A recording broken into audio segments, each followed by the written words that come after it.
पर्यटकों की सबसे पसंदीदा जगह है गोवा। लेकिन कोविड के समय में अगर किसी एक सेक्टर पर सबसे अधिक प्रभाव पड़ा तो वो रहा पर्यटन।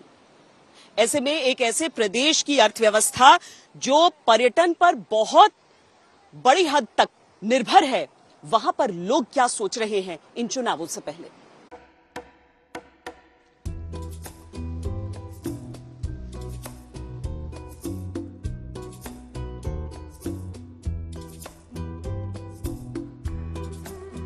एक 160 किलोमीटर की समुद्री तटरेखा पर बसा गोवा राज्य, ताड़ के पेड़ों से पटे तट और समुद्र के भव्य नजारे देशी विदेशी पर्यटकों को आकर्षित करते हैं।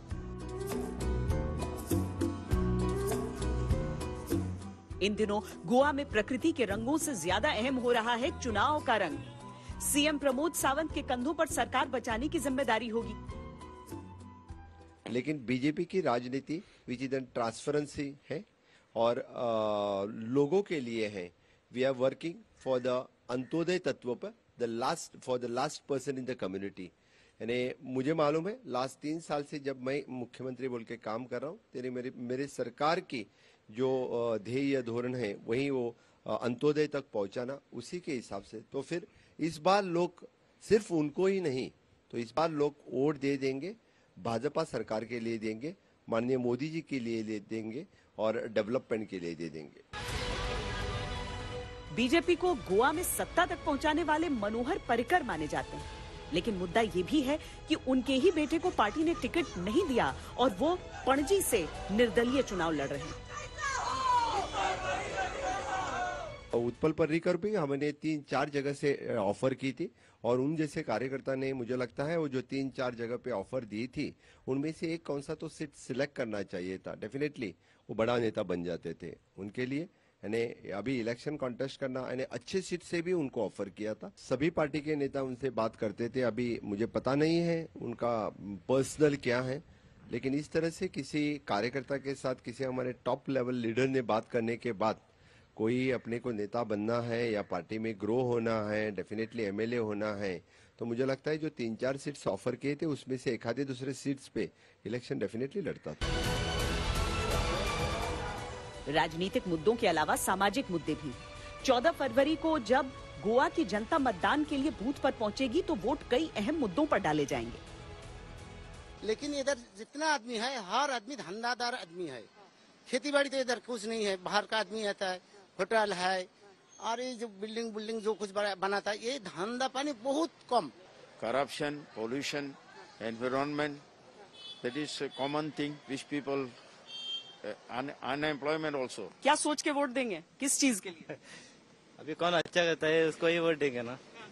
अच्छा, लेकिन हाँ, डेवलपमेंट वाला कौन नहीं करता है उसका ही देंगे। अभी तो चालू है। गोवा की अर्थव्यवस्था को रफ्तार देता है पर्यटन, लेकिन पर्यटन से जुड़ी इंडस्ट्री का कोरोना वायरस ने बहुत नुकसान किया। कोरोना की दहशत के कारण गोवा में इस बार 40% पर्यटक भी नहीं पहुंचे। इस बार चुनाव में ये मुद्दा छाया है। चुनाव में दूसरा बड़ा मुद्दा है गोवा का खनन उद्योग। पहले राज्य की अर्थव्यवस्था में लौह अयस्क के खनन की हिस्सेदारी करीब 75% तक थी। सुप्रीम कोर्ट के आदेश के बाद राज्य में खनन बंद है। इस चुनाव में सभी पार्टियां सत्ता में आने पर खनन दोबारा शुरू करने का वादा कर रही हैं। गोवा में 2 लाख से ज्यादा लोगों का रोजगार खनन उद्योग बंद होने से प्रभावित हुआ है। जो पुराना अभी 3 साल में, अभी 2 साल अभी कोरोना हुआ। कोरोना टाइम हमारा वो गांव वाला वो अभी अपक्ष रुका, उसने बहुत कुछ दिया इधर। लेकिन वो जो पहले हमारा आमदार था उसमें हमारा गांव, हमारे विलेज में तो मेरे हिसाब से कुछ नहीं दिया। कोई काम नहीं।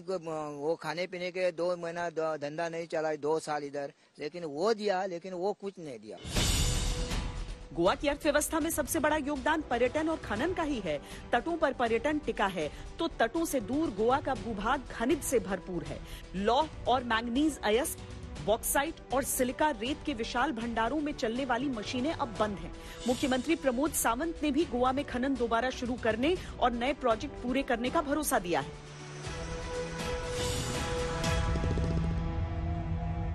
ये भी लोगों को दिख रहा है।